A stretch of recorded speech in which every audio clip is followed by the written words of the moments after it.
სურსათის საუკეთესო ევროპელი ექსპერტები ერთიანი ძალით ცდილობენ თაღლითობის კვალზე გასვლას. ევრონიუსი თვალყურს ადნევს მათ ძალისხმევას სპეციალურად სემათე ციკლის მეშვეობით სახელწოდებით სურსათის დეტექტივები. დღევანდელ ეპიზოდში ხორცის წარმოება მიწოდებას ვადევნებ თვალს.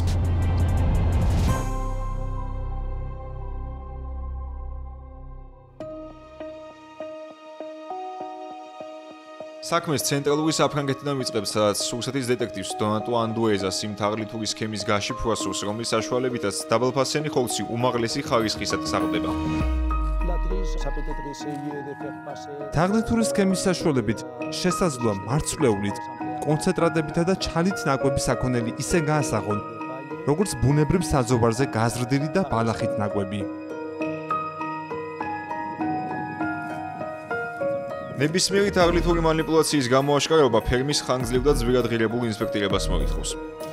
მაგრამ ახლა საფრანგეთის აგრარული კვლევის ეროვნულ უნივერსიტეტში დონატომ და მისმა გუნდმა ისეთი მოძრავი აპარატი შექმნეს, რომელიც ინფრაწითელი გამოსხივების საშუალებით ძალიან სწრაფად ადგენს საქონელი ბალახს ძოვდა თუ არა. ინფრაწითელი სპექტროსკოპის საშუალებით თეორიულად სავსებით შესაძლებელია კუნთის ქიმიური შემადგენლობის დადგენა. ამ ქიმიური შემადგენლობის საფუძველზე ვადგენთ, თუ რითია ნაკვები პირუტყვი. საინტერესოა ამ ხორცზე რა დაასკვნეს. ეს საქონელი ბალახით იკვებებოდა. საფრანგეთის მინდვრებიდან გერმანიის თვალწარმტაც რეგიონში ბავარიაში გადავინაცვლოთ, სადაც სურსათის დეტექტივი ანდრიას რომბი ქათმის ხორცს ამოწმებს სიყალბეზე. ჩვენ იმ შემთხვევასთან გვაქვს საქმე, როდესაც ქათმის ხორცს სითხეს უშხაპუნებენ ნემსით, რათა წონაში მოიმატოს და მეტი ფასი დაედოს. ჩვენ გვინდა ამ პროცესის დაზუსტება, რათა ავღვკვეთოთ ასეთი ტიპის თაღლითობა. ქათმის ხორცში შეყვანილი სითხე ხორცის იმიტაციას ახდენს, მაგრამ სურსათის დეტექტივებმა მისი გამოვლენის მეთოდი შეიმუშავეს. ჩვენს აპარატში ლაზერით ვასხივებთ ხორცის ნიმუშს, რომელიც სკანირების გზით მისი შემადგენლობის ანალიზს აკეთებს. ჩვენ ერთმანეთთან ვაკავშირებთ სხვადასხვა სპექტრს, რათა ერთიანი სურათი მივიღოთ და სპექტრომეტრის ანალიზის შედეგი ოპტიკურ სურათს შევადაროთ. ასეთი ზუსტი მეთოდი კარგად ამჩნევს თუ რა ადგილას არის სითხე შეშვებული ხორცში, მაგრამ სურსათის დეტექტივებმა უნდა იჩქარონ თაღლითების დაკავება. ეს არის ერთგვარი შეჯიბრი სურსათის გამყალბებლებსა და ანალიტიკური მეთოდის შემქმნელებს შორის. სურსათის გაყალბების მიზეზი ხშირად ფულია. აკეთილსინდისიერ მიმწოდებელებს დაბალხარისხიანი პროდუქტის მაღალ ფასად გაყიდვასობთ. ასეთი ავანტიურა შესაძლოა სასამართლოს დარბაზში დასრულდეს.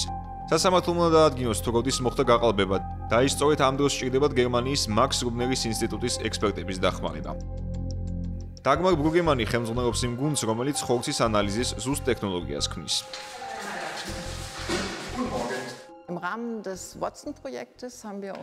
უოტსონის პროექტის ფარგლებში ჩვენი დაკვირვების საგანია ჰამბურგერები, რათა გავარკვიოთ ხომ არ არის მის შემადგენლობაში შერეული შიგნეული და თუ არის რა დოზით.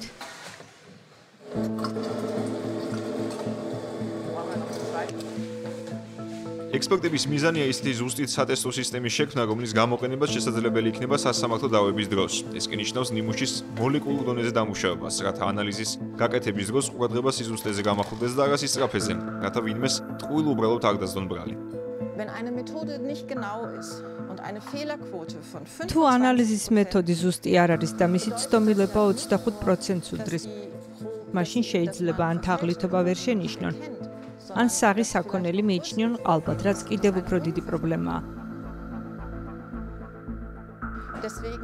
ამიტომ არის სიზუსტე ასე მნიშვნელოვანი.